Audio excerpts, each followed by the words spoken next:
नमस्कार माझ्या सर्व ताई दादा मावशी काका आजी आजोबा यांना तर मैत्रिणी, आज आहे नागपंचमीचा सण. नागपंचमी म्हटल्यानंतर आजचा दिवस आज सगळ्यांसाठी तर खासच असणार, परंतु आम्हाला आजचा हा सण साजरा करता आलेला नाही. याचे कारण मी तुम्हाला पुढे सांगेलच. तर इथे मी सर्वप्रथम पालक वड्या बनवल्या आणि त्यानंतर वरणाला फोडणी देऊन घेतली. आज मी बनवला आहे स्वयंपाकामध्ये वरण भातच, कारण आम्हाला होतं सुतं. तर सुतकामुळे मला काही बाकीचा स्वयंपाक बनवता नाही आला. पुरणपोळीचा आमच्याकडे नागपंचमीला पुरणपोळीच बनवता.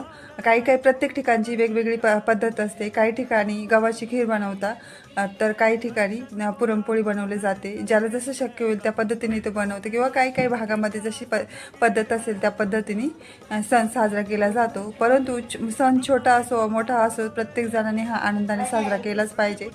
कारण प्रत्येक वर्षातून तो येतो, तो सण एकदाच येतो, त्यामुळे तर तो साजरा झालाच पाहिजे. परंतु आता काही कारणास्तव आम्हाला तो हा सण साजरा करता आला नाही.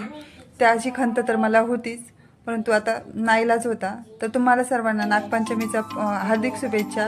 आणि आता इथे मी मस्त पालक वड्या देखील बनवून घेतल्या आहे. तर आज मस्त प्रकारे इथे पालक वड्या तयार झालेल्या आहे. कुरकुरीत अशा मस्त झाले. त्यानंतर किचन पण स्वच्छ करून घेतला. तर किती आपण कामं केले आणि किचन जर स्वच्छ नसेल ना, त्याचा काही फायदा नसतो. कारण आपला किचनच बाईचा हा सगळ्यात म्हणजे महत्त्वाचा विषय असतो. कुठली म्हणजे हाऊसवाईफ असेल तिच्यासाठी किचन हा फार महत्त्वाचा असतो. तर मला माझं किचन जर स्वच्छ नसेल तर रात्री झोपसुद्धा येणार नाही. तर मी पहिले स्वयंपाक झाल्यानंतर किचन स्वच्छ करून घेते. आणि आता मस्त असं स्वयंपाक झाले आहे. या तुम्ही पण सर्वजण जेवायला. आणि पुन्हाच तर तुमच्याकडे नागपंचमीला काय बनवतात हे नक्की तुम्ही कमेंटमध्ये कळवा. तर मैत्रिणींनो, असेच नवीन आणि येणारे सण, प्रत्येक सण तुम्हा आम्हा सर्वांना सुखा समाधानाच्या आनंदाचे भरभराटीची जाओ हीच मी स्वामींचरणी प्रार्थना करते.